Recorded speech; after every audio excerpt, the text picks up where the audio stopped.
100K mamaya. It's a great honor and a pleasure to be here in your presence. Sino po sa inyo magutom na? Pakitaas sa mga kamay.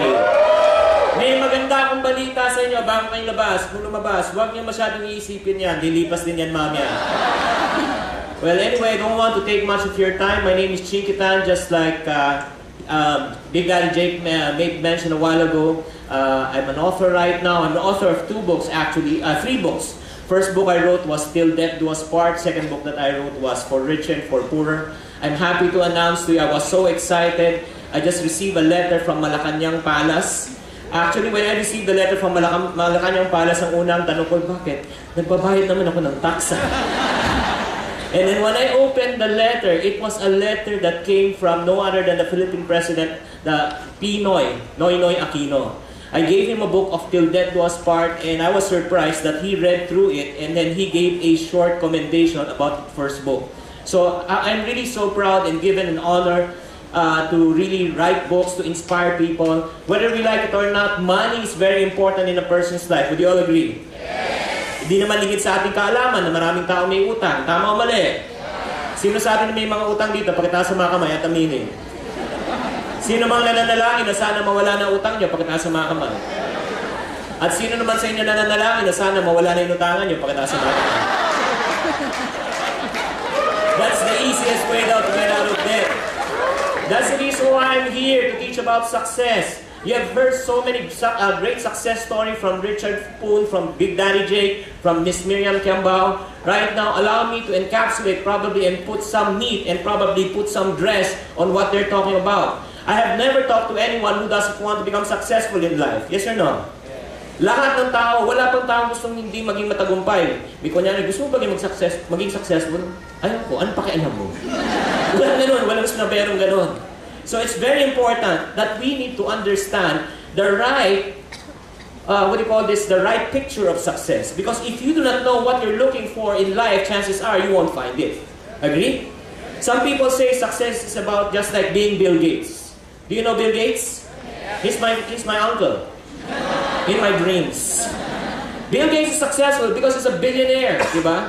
Or another person would say, a person successful has power, just like Mr. Noynoy Aquino, diba? Si President Noynoy, raised from a humble, parang servant to become powerful. I mean, say he's a successful person. Or if not, some people say becoming successful is just becoming just like Piolo Pascual. Okay? So, sino sa inyo gusto maging kamukha ni Piolo Pascual? Mahal po magpa-plastic surgery. Unfortunately, majority of these people or some people have been looking at success at the wrong places. Just like what Miriam mentioned a while ago, she tried to sought success in relationship, in power, in fame, in material possession. And then Richard Poon want to prove that their parents are wrong. They're trying to find success in the wrong places. Allow me first to present the wrong picture of success in order for us to appreciate the right picture of success.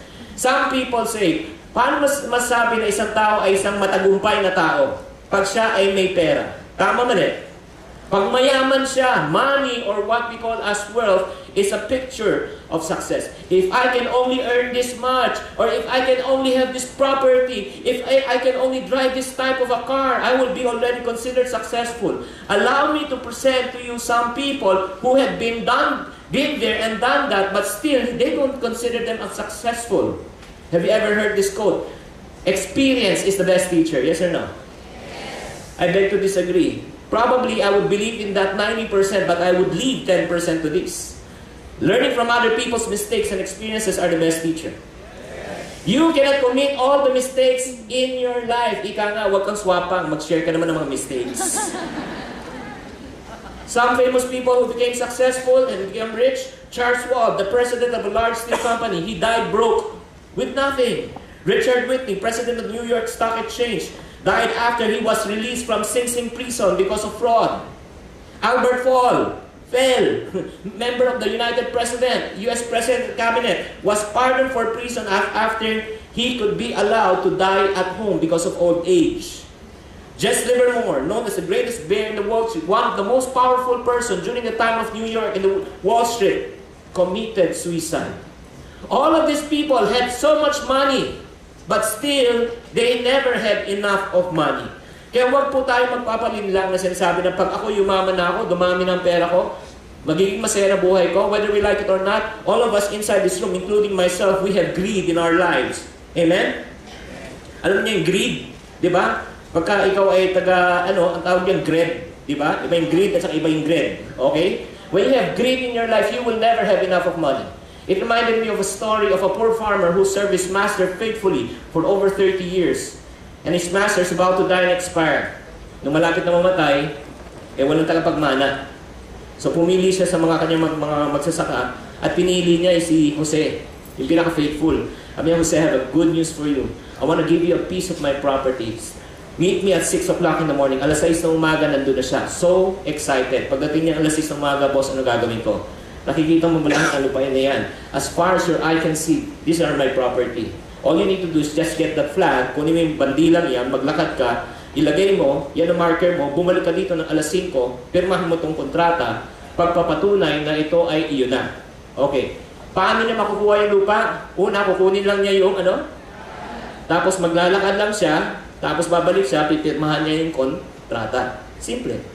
Nung alas 6 na, sabi ng boss, lakad na Jose. Question. Si Jose ba naglakad? Ano ginawa ni Jose? Tumakbo. Tama ka. Si Jose po ay tumakbo ng pagka-bilis-bilis. Alas 6 ng umaga hanggang alas 2 ng hapon, tumatakbo pa rin abilis. Kanyang akalimutan, kailangan niya abalik na alas 5 para apirma ang kontrata. Nung kanya ala-ala, abalik, atakbo, abilis, abuelta. Ngunit, subalit, natapwat, bago aabot ang finish line, akimatay.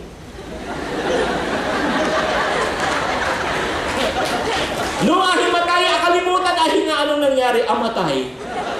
Question, did he receive any piece of property? Yes or no? Yes, he did. He received 2x2 or 4x4, just enough to bury himself. Alam niyo ba, natatawa tayo? Hello! We laugh at this type of people. Do you know, Jose sometimes reflect and represent who we are. Sometimes we work so hard, we climb up the corporate ladder of success. Then when we reach the corporate ladder of success, we realize the corporate ladder of success is facing the wrong wall. My heart bleeds whenever I see an OFW leaves our country to support their family. I met a lot of people who works in Makati, imagine mo, who lives as far as Santa Rosa, Laguna. 5 o'clock pa ng umaga, gising na po yan. Imagine mo, di ba? Parang beat ng rush hour traffic. Pupunta sila sa kwarto ng anak nila, makikita niyo anak nila na tulog. Uuwi yan, hindi pa din alas 6, rush hour, magpapagabi yan, alas 9, alas 10. Pagpasok sa kwarto nila ang anak nila, makikita nila anak nila na Imagine mo, lumalaki anak nila na Anak nila na ano nangyari sa'yo? Lalo na kung ikaw ay taga Paranaque, you are going to pass through South Super Suffer Highway. Believe me, it's a suffering when you go through the traffic. Nung minsan, bumili ako ng tuta, sa sobrang traffic pag-uwi, naging aso na. Again, let me go back. If you want to pursue money and wealth as your success, let me tell you, you're going to face a dead end. Some people say it's power. Everybody say power. Power. If I can only run for public office, if I can only be the president of our company, if I can only be the president of our school organization, if I can be on media, print, and radio, makikilala ko, I will have power. Let me tell you this. If you want to have power, if you are not ready for the power will take control of you, rather than you taking control of power. Would you all agree? Yes. Are you familiar with the movie called Lord of the Rings? Yes. Diba?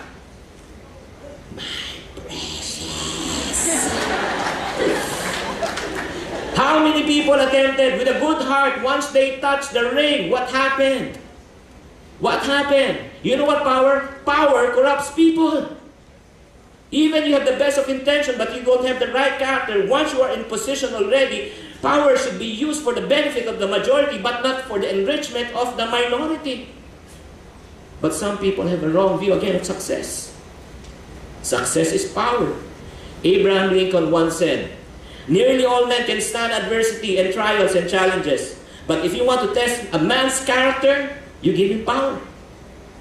Let's talk about people who became powerful but yet ended up with nothing. Adolf Hitler, was he powerful? Yes or no? What happened to him? One of the most powerful men during the Second World War died because of a gunshot wound on his head because he committed suicide. Another man with the power, the most powerful man in Iraq, the terror of the Middle East during his time, no other than Saddam Hussein. What happened to him? He died because of hanging. Another man who just recently was diba? Si Osama bin Laden. May narinig kong reporter, sinabi, Obama killed Osama. Diba? Parang baliktad O Osama killed Obama. So power again. Let us not be deceived. Some other people say, if not money, power, some people say it's achievement. If I can only reach this achievement, ika nga itong tinatawag natin arrival syndrome. If I can only attain this position, if I can only accomplish the #1 slot in my company, ako yung magiging top income earner sa real estate, sa insurance. Then, if I can only attain the relationship with this person, I will be very, very happy. To the point, some people, listen, some people will do whatever it takes to reach that achievement. Kahit na masagasaan na ibang tao, walang pakialam. Simply achieving goals, let me tell you the truth, ladies and gentlemen, cannot really attain one success. Let's ask people who have been there and done that again. You know one of my best friends? Michael Jordan. Michael Jordan became one of the greatest what? Basketball player. Has he achieved success? Yes or no? Nung inabot yung tagatong ng tagumpay, ano ginawa niya? Wala nang field. Ano ginawa niya? Nag-retire. Ano ginawa? Went to another field, nag-baseball, and tried to find again. Sana ako naman pinaka-best baseball player. Let me tell you, if he really indeed become a baseball player, best baseball player, siguro next, ano magagawin niya? Mag-golf yun. Pagkatapos na-achieve na naman yan, move on. Why? If you try to look for fulfillment and success on achievement, let me tell you this again, you're going to face again the dead end. Now, again, what are the 3 things we just talked about? #1 is what? Money. #2 is what? Power. And #3 is what? Achievement. Yun yung kinento lahat na kanina ni Richard, Big Daddy Jake, at ni Miriam. Huwag na natin ulitin yung pagkakamali nila. Tonight, to end this session, allow me to present to you the process of how we can identify true success. If you have paper, ball pen, you want to take down notes, this is the best time for you to do it. There are 3 things. I'll enumerate it first and I'll explain it one by one. #1, you have to know your purpose. Everybody say, know your purpose. #2, you have to maximize your purpose. Everybody please say, maximize your purpose. #3, you have to give away your purpose. Okay, again, everybody say, give away your purpose. Know your purpose, maximize your purpose, and give away your purpose. What do you mean by know your purpose, Chinkee? Knowing your purpose is the first step towards success. And this is the good news. Everybody look up here. Everybody look up here, please. Ito yung magandang balita. Do you want to have a good news tonight? Yes or no? Yes. Everyone inside this room have a purpose. Let me tell you this. No one is an accident inside this room. I don't know where you came from, who your parents may be, what's your background. Probably you came from a broken family. Probably your past was really strange. You have you were verbally abused when you were young. You were molested when you were young. Let me tell you this. Because of those bad experiences in your life, it made you believe that you have no purpose in your life. It made you believe that you feel nothing. It made you believe that you are useless. Let me tell you this truth. You cannot change your past, right? Your past hurt, your past mistakes, your past experiences. But I can assure you that you can change your future by making the right decision today. Agree? Never ever think, who would listen to me? I am a nobody. I am a nobody. Diba? Ayun po ganun niya. But delay. 2 Eunice eh, nawala impact.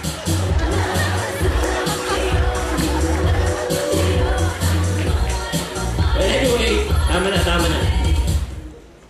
Di ba sabi, I am a nobody. Let me tell you this. If you think that way, sabihin mo sa katabi mo, if you think that way, tell them, you must disagree. Okay, let me tell you this. Why should I say that you are a somebody? Look up here. Do you believe in God? Yes. Is God perfect? Yes. Is God perfect? Yes. Does He create a mistake?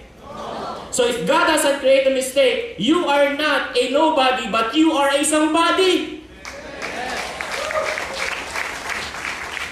Let me tell you this. You have a purpose. You are not an accident. The moment you are born, you are already a winner. I'll prove it to you. Out of millions of sperm cells na lumabas sa tatay mo, ikaw nga lumabas.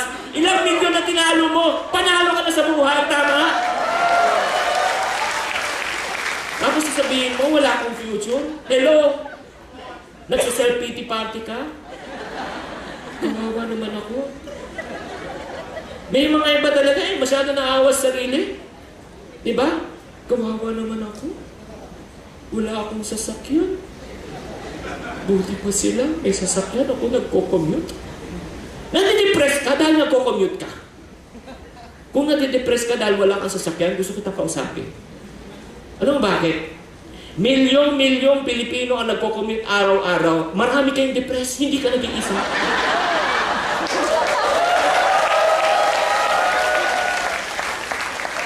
Naiingit ka sa mga tao na may sasakyan, hindi mo naiintindihan kung ano hiningi mo. Maraming tao dyan, may sasakyan. Ang tanong ko, bayad ba? Buwan-buwan, hindi po pawis na lumalabas, dugo. Nag-iisip ko paano magbayad ng kanilang monthly amortization. Tama o mali? Hindi lang yun. Grabe ka. Hindi mo naunawa kung ano hiningi mo. Diba, pag ikaw may sasakyan, chances are ikaw ang driver. Tama o mali? Ako may sasakyan, ako ang driver. Hindi mo ba alam na mas mapalad ka kung ikaw nag-commute? Bakit? Dahil araw-araw, pwede ka magpalit ng driver. At kung wala ka pa sa mood, pwede mo pasigawan, para! Masama loob ko! Kung ikaw nagda-drive ka, kung masama loob mo, pwede mo ba sigaw ang sarili mo? Hindi! Nadi-depress ka?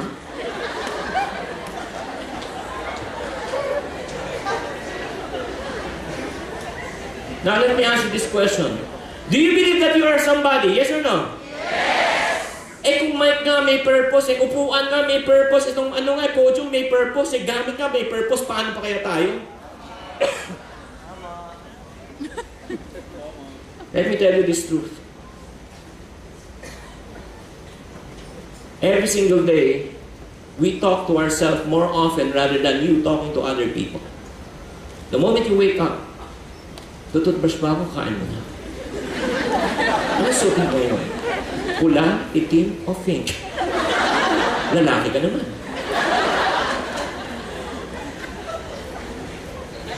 Ito lang ha. Be careful what you feed your mind every single day. Because what I learned in life is this. What you feed in your mind becomes stronger, and what you starve in your mind becomes what? Weaker. If you feed your mind every day, nako, ganito talaga ako nabuhay. Ganito ako mamamatay. Wala talaga nagmamahal sa akin. Please lang, please. Don't feed yourself with negative thoughts. It will not help you. And one thing I learned in life is this. Yun sa story ni Miriam, this really perfectly is a best illustration. Everybody listen. Listen, don't miss this. What you believe in life becomes the truth. If you believe in a lie, the lie becomes the truth. Some people will say this, I'm an illegitimate child. Mahirap talaga mag-English. I'm an illegitimate child. Diba? Anak ako sa labas. Or you can choose to say, I am a chosen son and daughter of God. Or probably can say, I'm an accident. Aksidente lang ako. Ayaw nga ako na magulang ko. Iniwan nga ako. Or you can say, what? I have a destiny and a purpose in life. Or probably you can say, I am a nobody. Or you can also say that I am a somebody. Before I was born, because God already formed me in the womb of my mom, even He would know the number of hairs on your what? On your head. Some people lang are gifted with more. Some people are gifted with less. So right now, to end my first point, do you believe that you have a purpose in life? Yes or no? Yes. If you believe you have a purpose in life, can I request everybody to please stand up? Everybody please stand up. I want you to make this declaration. Before you stand up, please look at your side. Look at the right, left, at your back. Just in case you lose something, you know who got it. Okay, let's declare this. 1, 2, 3. I have a purpose in life. I have a choice in life. I choose to become a winner rather than a loser. I choose greatness rather than smallness. I choose prosperity rather than poverty. Do you believe that? Do you believe that? If you believe that, why don't you give yourself a lot of applause? Come on. Please take your seat.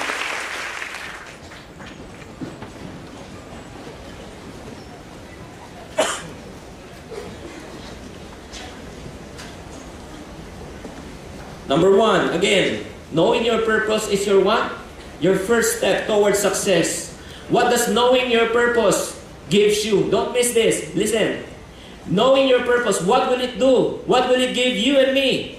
If you know your purpose, it will give you your direction in life. Everybody say direction. Mahirap pumunta sa isang lugar na hindi mo alam kung saan ka patutungo. Tama ba o mali? First step, you want to become successful, yes or no? Yes! Know your purpose. Ba't ka galit? Nagpapaliwan ka na? Sumpa ka na. Ganun ba talaga yan pag libre seminar? May karapatan ka na magalit? Knowing your purpose will give you what? Direction. Number 2, okay, you gotta know your purpose in life in order for you to know where you are, in order for you to know where you are what? Heading. After you have discovered your purpose, you have now a clear direction in life. Now it is time for us to use this purpose and then put it on the next step, on the next level. Ano na gagawin natin? The next level is you have to maximize your purpose. Everybody say maximize. What is the difference between a successful person and a person of mediocrity? A person of mediocrity will say, this is what might I have been. Sana, kung ginawa ko ito dati, edi ngayon, ganun na ako. Sana, kung ginawa ko, kung nag-aral ako mabuti, edi ganun na ako. Sana, nung tinanggap ko itong opportunity, dapat ganito. Nabubuhay sila sa sana. But a person of success will say, this is what I have done in the past and this is what I have become. Agree? All of us inside this room, we have a choice to become successful, a choice to become what? Unsuccessful, a choice to become a winner, a choice to become a loser, because success is a choice. It's not by chance. 20 to 30 years from now, if we see each other on the road, diba? And you see me begging out in the street.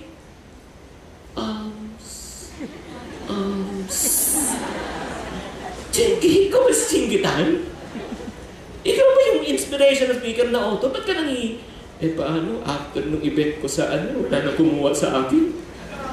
Alam mo, dahil yung mga kamag-anak ko, silang may kasalanan. Mga magulang ko, hindi ako pinamanahan. Yung mga churchmate ko, hindi ako tinulungan. Let me tell you this truth. Listen, 20 to 30 years from now, you see me on the streets, begging out on the streets, and if I say all those excuses, tell me this, Chinkee, the reason why you are the person that you are today, because that's the way you chose to be. Yes, you can be a victim for a certain season, but you cannot be a victim for the rest of your life. Pwede kang masapak, masuntok, mahold up, paminsan-minsan, wag naman araw-araw. May mga iba kasi willing victim. Tama o mali? May choice ka eh. Hindi, wala akong choice. Wala. Kung wala kang choice, ibig sabihin ngayon, pagpunta ko na, paggising mo sa umaga, nandito ka sa munisipyo, sino nagdala sa akin dito? Sino? The reason why you are here tonight because last night you choose to come here. Agree? All of us, we have a choice. Again, right now, going back to maximizing your purpose. Do you know that God has given each and every person talent inside this room? Yes or no? Yes. Some people are given talent to write, to speak, to sing, to dance, to make money. Iba-iba yung talent natin. Pero listen, question is this: are you using your talent wisely? If you can still remember one story in the Bible, yung parable of the talents, the boss gave the farmers, diba, certain amount of talents or money. Ang ginawa nun, after a few months, bumalik siya, tapos tinanong niya, what happened to the talent I gave you? The other one, yung 5, ginawang 10. Yung other one, dumoble. Yung isa naman, tinago. Sinabi, what happened? Because I know you're a cruel master. So I'm so afraid to lose it, so I hid it. Right now, I'm just returning. At least, hindi ko siya nawala, I returned it in full. You know what the master said? You wicked and lazy servant. Anong ginawa niya? He took it from that person and gave it to the person who had more. I do believe, ladies and gentlemen, this is a very good illustration and there's a great lesson for us to learn. Lahat tayo dito, ibinigyan tayo ng talento ng Diyos. Tama o mali? Ang tanong, anong ginagawa natin sa talento natin? You can never say, please don't ever have that mindset and huwag mo tatanggapin. Hindi, mas mayaman siya sa akin eh. Mas abilidad siya sa akin. Mas magaling siya sa akin eh. Mas may pera siya sa akin eh. Why? Human tendency always tend to look at the things that they do not have rather than things that they do have right now. Yun yung human tendency.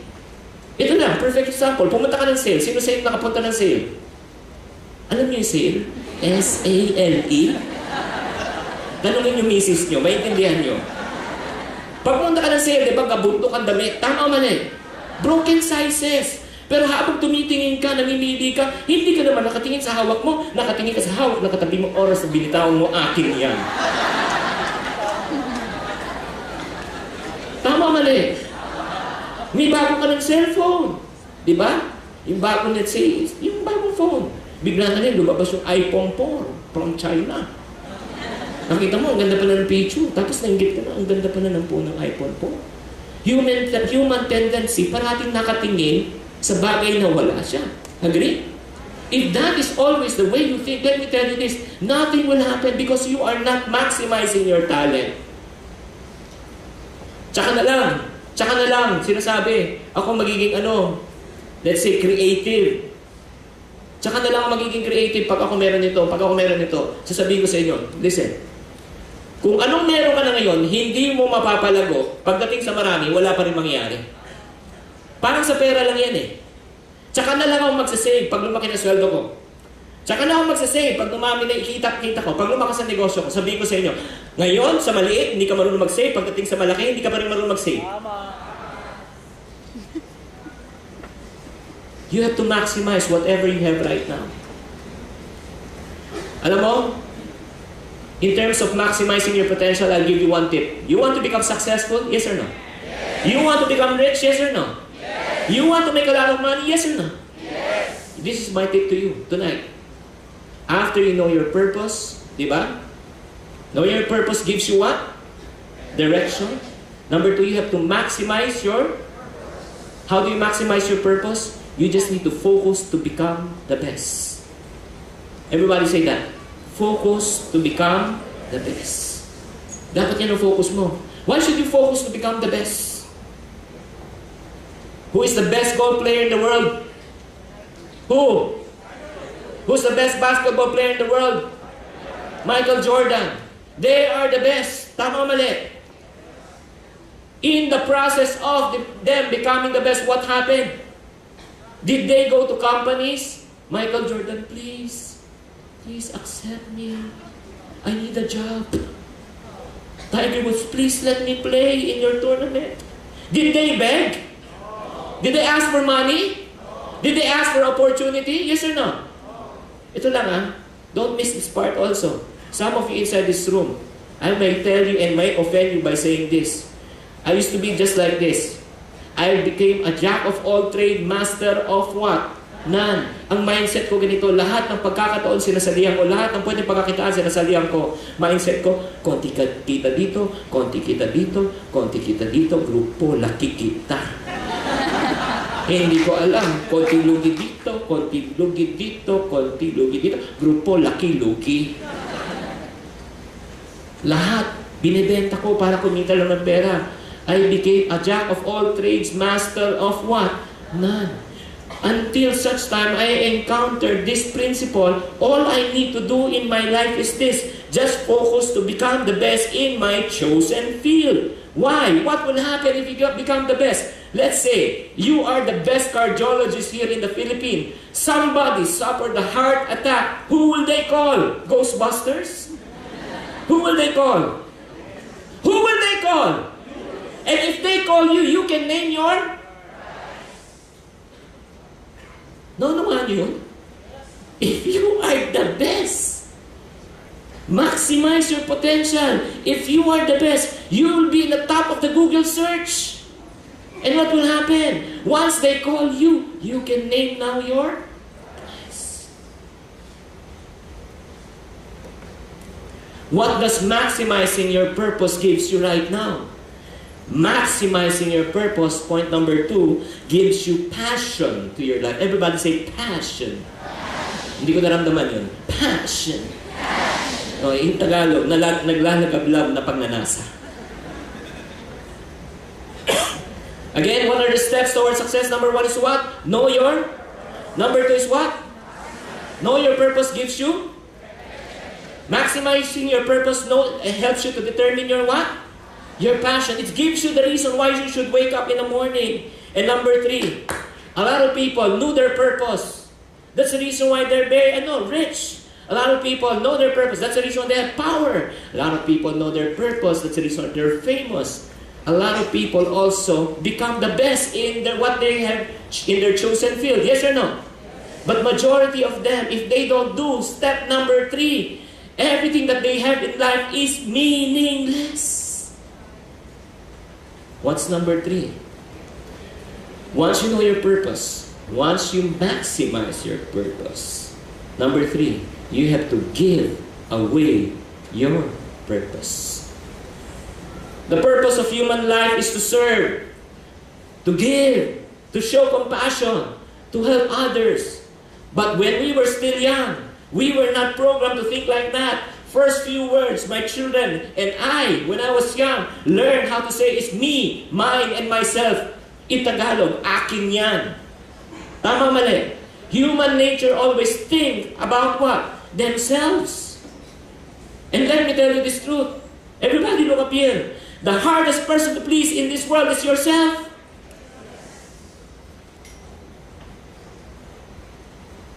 ₱100 to you. Ang liit-liit naman to.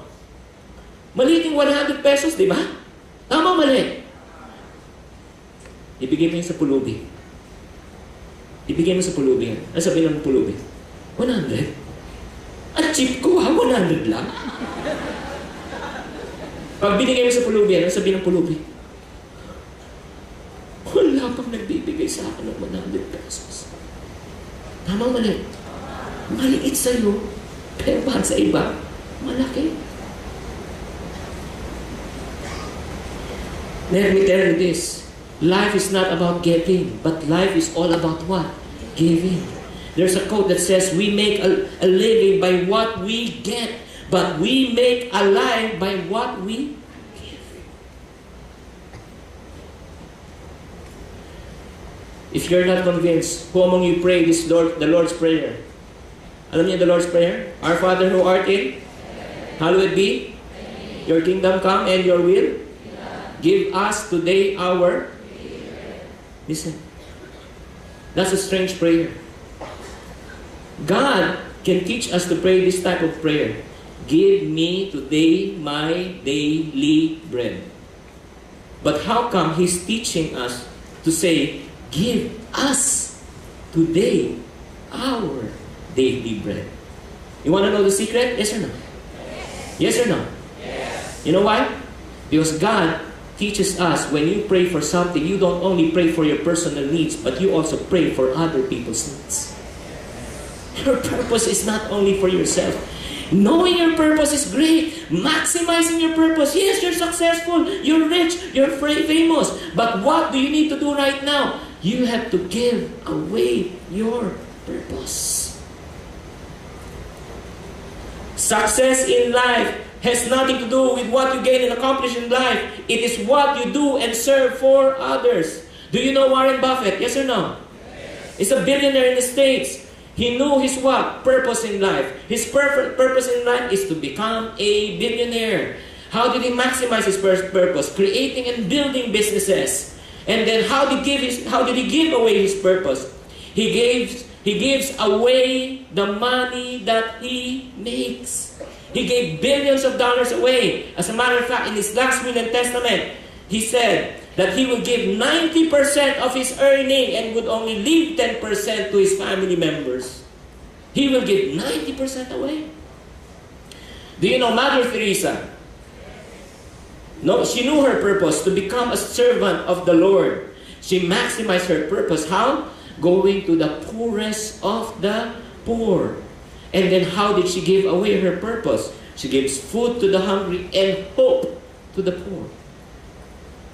Do you know Manny Pacquiao? Sino ba nanalo kaya sa Bay 8? Ano? Oh, sandali lang. Mami na pustahan.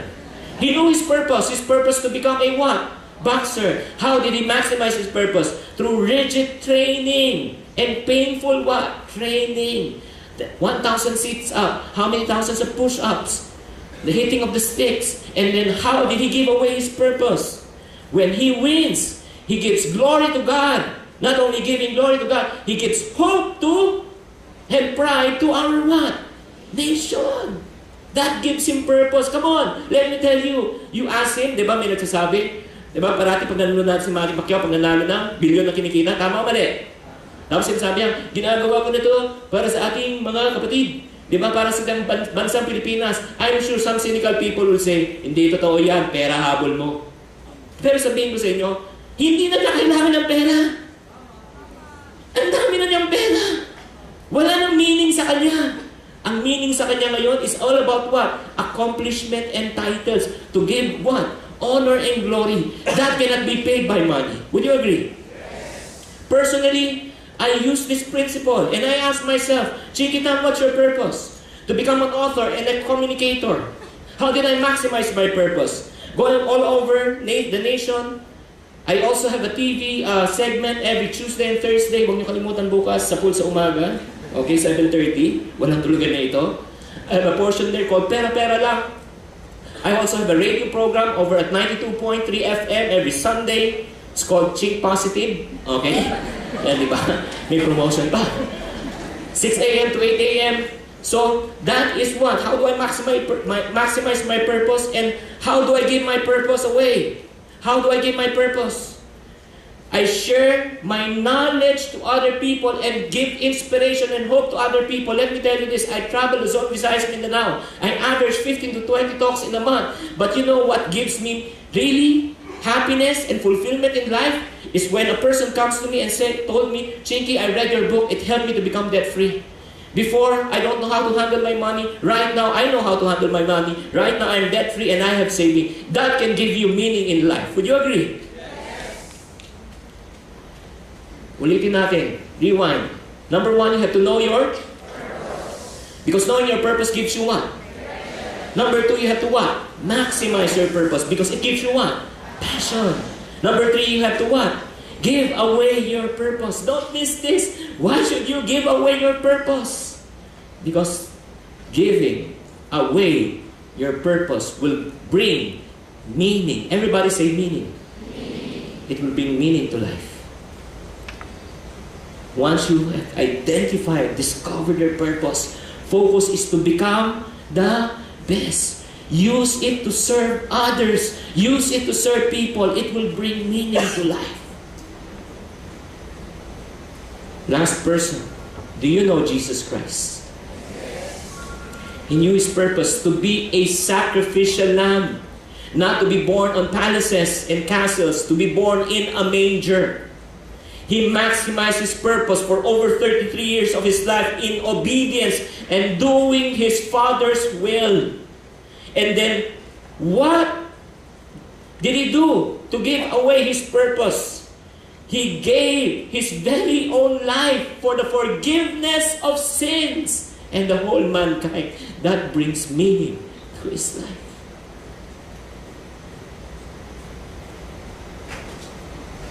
Naunawaan nito mga kapatid. Hindi ka puso, hindi ka pamilya. Naiintindihan nyo to? Tonight, when you step out, yan ang tanong mo, pag-uwi mo, what is mine? After that, I will maximize mine, and I will give away mine, and it will bring meaning to my life. I'll close with this. Success is waking up in the morning, whoever you are, wherever you are, however you are, whatever you feel. It doesn't really matter. If you want to become successful, you just need to bounce out of your bed. There is something that you love to do in your life. Would you agree? I always challenge people, find something that you love to do in your life so that you need not to work for another day in your life. Success is something that you look forward to every day. You cannot really just sleep over it. Every single night before you go to sleep, you are so excited to wake up every single day because you want to see your office mates. Ganun ba kayo excited? You cannot really wait until such time you go to school because you want to learn more. You don't want to wait till tomorrow because you want to operate your business, because that is the meaning of what? Success. You cannot contain yourself, but you have so much that you want to give it away. You know what will happen? If you think like that, if you feel like that, and you want to do that, it means to say you have already achieved success. Thank you very much, and God bless you.